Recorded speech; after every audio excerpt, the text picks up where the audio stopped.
Hello everyone, আসসালামু আলাইকুম। এই তো প্রতিদিনের মতন চলে আসলাম আরও একটি নতুন ভিডিও নিয়ে। এই যে সকালে ঘুম থেকে উঠে এরপরে যে এখন একটু চা খেয়ে নিতেছি, আর এদিকে হচ্ছে আমার মেয়েরা ঘুমিয়ে আছে। এই যে এখানে আমার ছোটো মেয়ে একবার ঘুম থেকে উঠেছিল, এরপর তা দিয়ে আবার ঘুম পাড়িয়ে এই যে এখানে ঘুম পাড়িয়ে দিয়েছে। আমাদের রুমে ছোটো মেয়ে ঘুমিয়েছিল, এখনও তাদের রুমে শুয়ে আছে।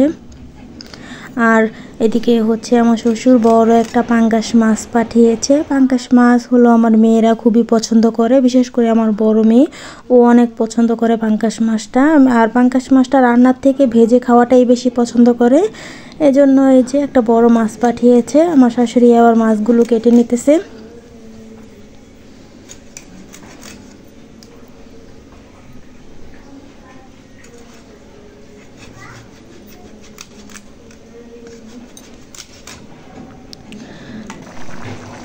আর এদিকে হচ্ছে আমি যে লাউ দিয়ে চিংড়ি মাছ রান্না করেছি, এই তরকারিটা প্রায় হয়ে এসেছে। আমি যে বাগার দিয়ে নিয়েছি রসুন দিয়ে, এখন এই যে ধনিয়া পাতা দিয়ে দিয়েছি আর ছাক দিয়ে তারপরে যে নামিয়ে নেব। আর এদিকে হচ্ছে যে মূলা দিয়ে, আলু দিয়ে, বেগুন দিয়ে, পুঁটি মাছ দিয়ে পোড়া করে রান্না করব। এই তরকারিটা খেতে কিন্তু খুবই মজা লাগে, আর বিশেষ করে আমার শাশুড়ি খুবই পছন্দ করে এই মূলার তরকারিটা। আর এই তো এখানে হচ্ছে ছোটো মেয়ের জন্য একটা ডিম পোস্ট করে নিয়েছি। কালকেও ডিম পোস্ট করে খাইয়ে দিয়েছি, আজকেও ডিম পোস্ট করে দিয়েছি। এখন দু একদিন ধরে ডিম সিদ্ধ করে দেই না, কারণ প্রতিদিন এক খাবার খেতে তো আর ভালো লাগে না। আর এদিকে হচ্ছে আমার শাশুড়ি মাছ কেটে ধুয়ে পরিষ্কার করে দিয়েছে। এখন আমি এই যে 4 টুকরা মাছ নিব ভেজে দেওয়ার জন্য মেয়েদেরকে আর আমার ননদের জন্য।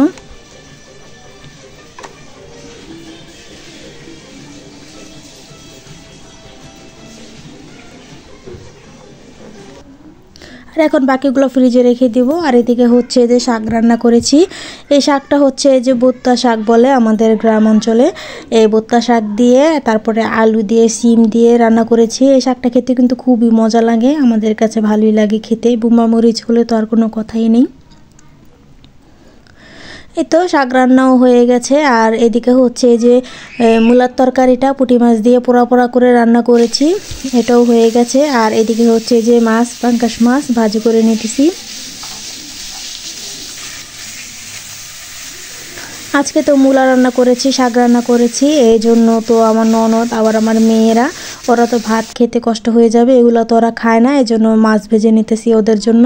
আর এই তো দুপুরে খাওয়া দাওয়া শেষ করে আমার মেয়েরা এখন যে দাদির সাথে একটু ঘুরতে বের হইতেছে। দুই বোন একরকম জামা পরে এখন যে একটু ঘুরতে বের হবে। দুই বোন মাশাল্লাহ, দুই বোন যদি ঘুরতে বের হয় তাহলে দুনো বোনই খুবই খুশি হয়। আমার মেয়েরা খুবই বাইরে যাওয়ার লেগে পাগল হয়ে যায়, ওরা বাইরে যাওয়ার জন্য মানে একবার বললেই হয়। এই তো এদিকে তো ওরা বাইরে চলে গেল, আর আমি হচ্ছে যে একটু কমলা খেয়ে নিতেছি বসে বসে। এই যে এখানে কমলা খেয়ে নিতেছি, আর এই যে ভূতের কার্টুন দেখতেছি। আমার কাছে তো ভূতের কার্টুন দেখতে খুবই ভালো লাগে। আর এদিকে হচ্ছে আমার মেয়েরা চলে এসেছে ঘুরে। এই যে আমার ছোটো মেয়ে আবার বাইরে যাবে, ও মানে আসতেই চায় না, ও বাইরে যাওয়ার জন্য পুরোই অস্থির হয়ে থাকে।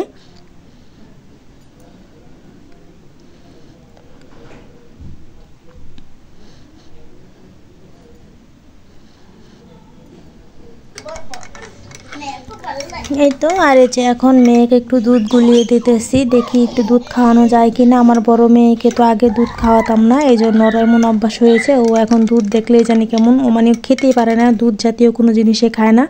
এই জন্য ছোটো মেয়েকে দেওয়ার চেষ্টা করি। আর এদিকে হচ্ছে যে আমার ননদ এখন ভাত খেয়ে নেবে, ও আজকে দুপুরে তো ভাত খায়নি, মূলা তরকারি রান্না করেছি দেখে। এখন এই যে ভাত আর হচ্ছে ডিম দিয়ে যে ভাত বাগার দেয় যেভাবে, এভাবে করে খাবে।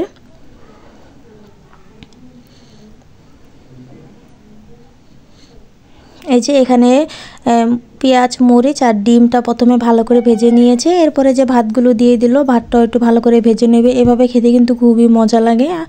আর আমার ননদ মাঝে মধ্যে এভাবে খায় যখন ওর কাছে তরকারি পছন্দ না হয়।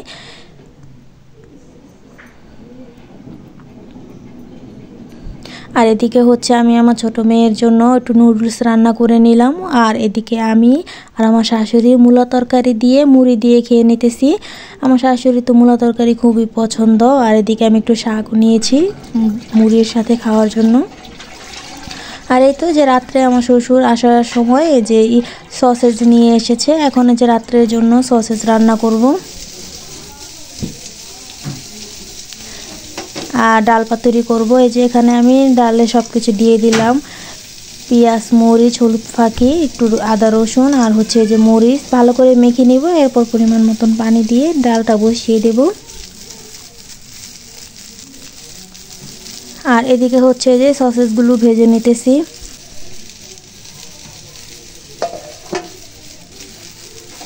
আর এখানে যে ডালের পরিমাণ মতন পানি দিয়ে এখন এই যে ঢেকে রেখে দিলাম।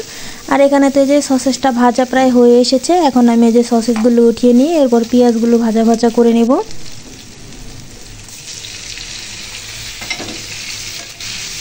এই যে এখানে আমি পেঁয়াজ মরিচ তেজপাতা সব কিছু একটু ভালো করে ভেজে নিয়েছি। এখন টমেটোগুলো দিয়ে দিলাম। এই টমেটোগুলো কেমন যেন একটু সিদ্ধ হতে চায় না, এজন্য আমি আগে দিয়েছি যাতে একটু ভালো করে সিদ্ধ হয়।